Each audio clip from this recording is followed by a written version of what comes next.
everybody. Today, you see, I'm visiting Rage Fight Academy, and I have the honor to have a special guest to interview one of the trainers here. But I think best I let him introduce himself and to tell what is his background, what is his name, and what is he doing here, what is his job.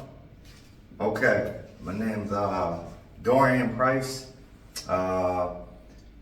Fought a lot of Muay Thai, MMA, kind of like done everything. Fought in the UFC, fought in Lumpini and Max, and came here to be the head Muay Thai trainer.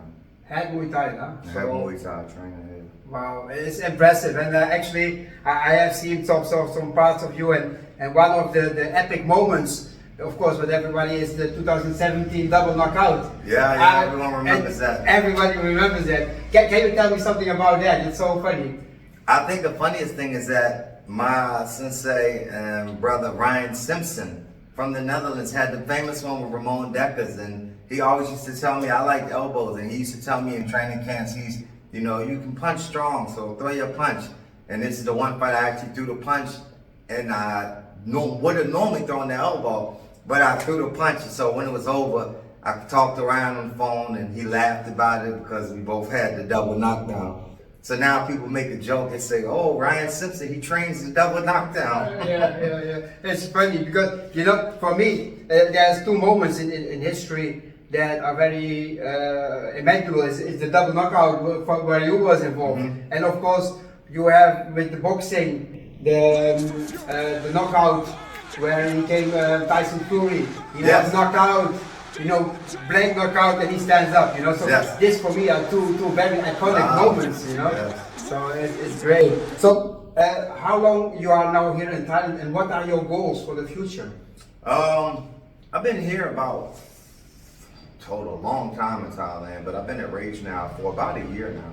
I came over for Johnny. I had to go to Germany. I was there training fighters over there, and the goal is to just build the gym up.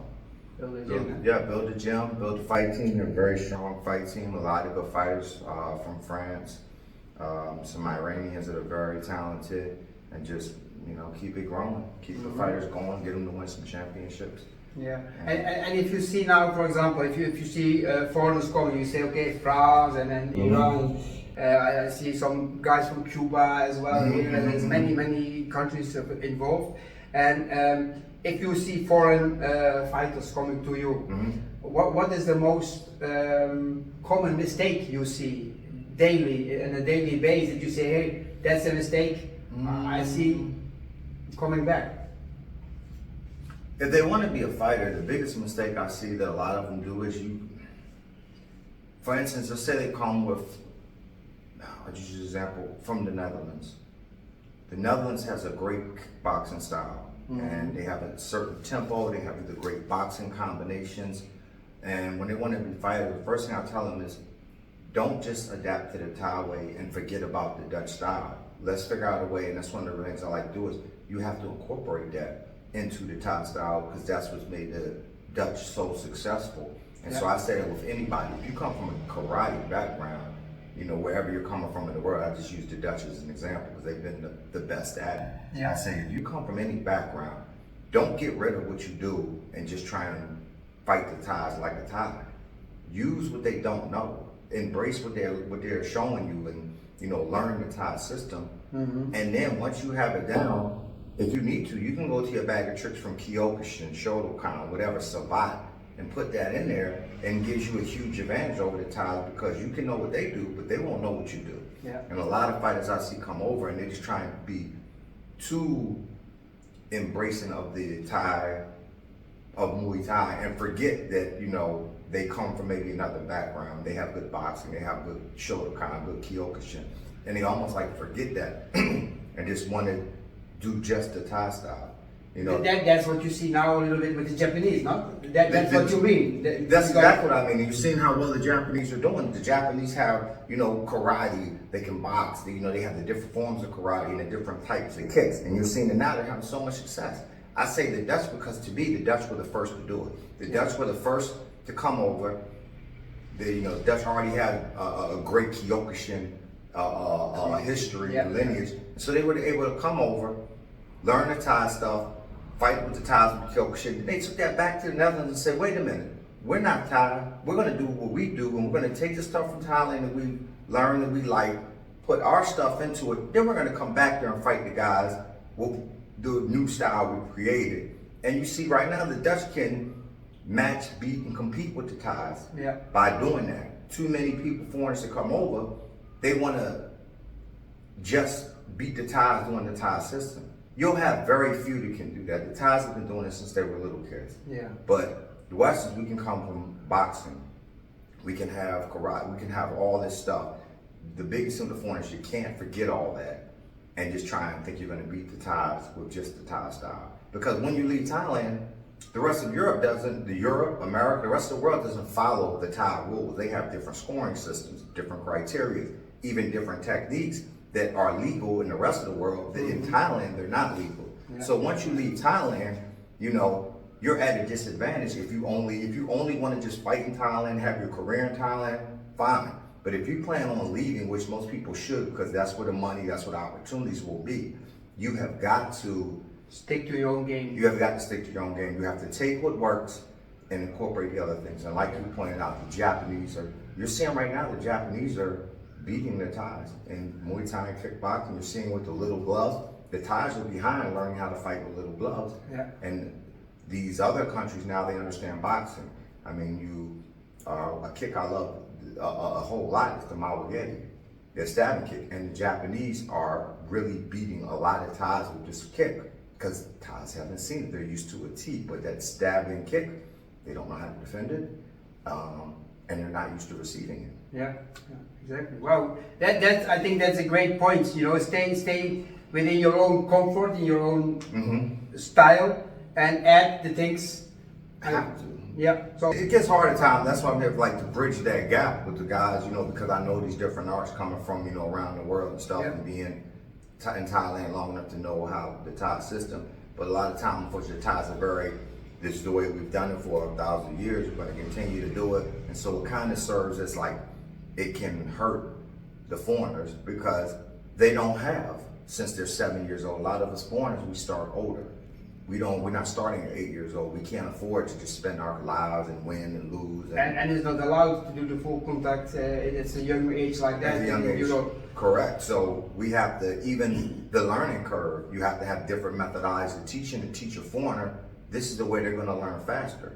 Yeah. You're not going to have them for the time they're 8 till 21. You don't have that for them to fight every day. We don't have those opportunities in America and Europe where you can just fight every day, this show week. So you have to. Could you tell the people how that works in Thailand? Because also for me, as growing up in Europe, and we have, let's say, in the weekends we have a fight, but practically here you can have a fight almost every day of the week. Every day. So how it works? Because well, in the stadiums here, you have 7 days a week. You have Max Muay Thai, especially in Pattaya. You have Max Muay Thai, and you have the Stadium JF, and they have fights literally 7 days a week. And here are the good opportunities these fighters on the fight team. They're trying to have them fight once a month. But it's also, you kind of have to do that because the money's small, so you want to be able to live. So you kind of do have to fight as much as possible, as much as allowed, to be able to survive, basically. To have a living. And that's kind of the Thai system, where it's like, hey, you fight constantly to make money to survive.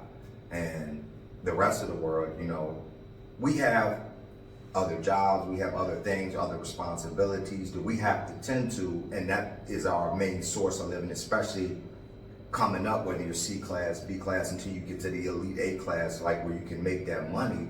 You don't have that ability to just fight, and try to survive.